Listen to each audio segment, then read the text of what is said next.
السلام عليكم ورحمة الله تعالى وبركاته.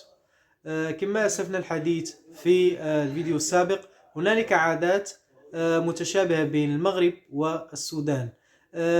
من ضمن هذه العادات المتشابهة هنالك مشروب معروف في السودان، هو مشروب التمر. هذا المشروب تيكون في عادة عيد الأضحى، ويسمى هذا المشروب في السودان بالشربوت. هذا الشربوت يتم صناعته بالتمر وبعض بعض الأعشاب أو العشوب وبعض العطرية، منها الخورنجال وبعض الأعشاب الأخرى.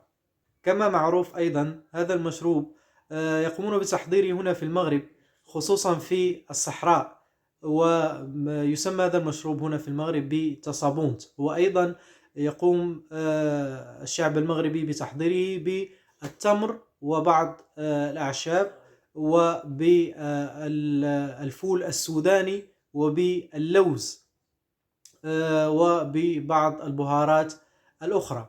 هذه عادة من العادات التي قد لاحظت أنها توجد في المغرب وفي السودان.